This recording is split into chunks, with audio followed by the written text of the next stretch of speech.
अस्सलाम वालेकुम दोस्तों, मां हींअर हिन मासूम न्याणी सां मौजूदु आहियां जंहिंखे हीअ तव्हां ॾिसी सघो था त हीअ जेको आहे पंहिंजो यूरिन बैग लॻल आहे ऐं हीअ पासे में हिन जा आंडा निकितल।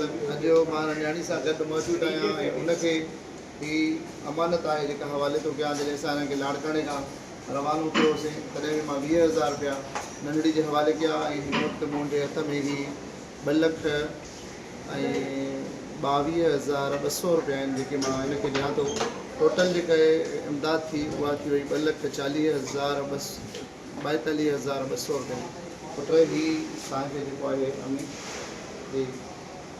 घणियो पैसा हाणे हिते आहे हिते कराची 2,22,000 तव्हांजे साम्हूं गणिया ऐं 20,000 तव्हांखे मां उन वक़्तु ॾिना। ठीकु आहे, हीअ तव्हांखे टोटल 2,42,200 रुपया मिलिया।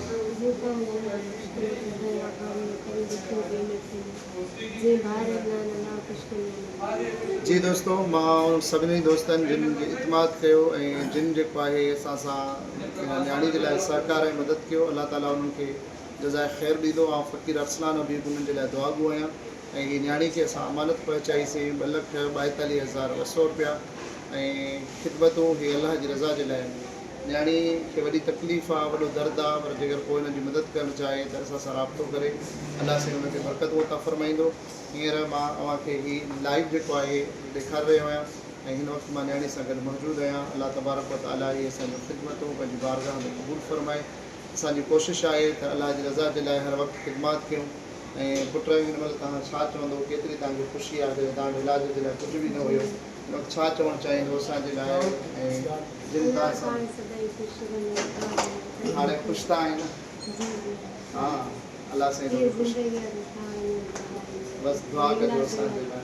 अलाह साईं कंदो इंशाअल्लाह ताला तव्हां सां साथ रहंदो। ऐं जेकर को बि दोस्त हिन जी मदद करणु चाहे त असां सां राब्तो करे इंशाअल्लाह ताला असां तव्हांजी ॾिनल अमानत न्याणी ताईं पहुचाए छॾींदासीं। अस्सलामु अलैकुम वरहमतुल्लाहि वबरकातुहू।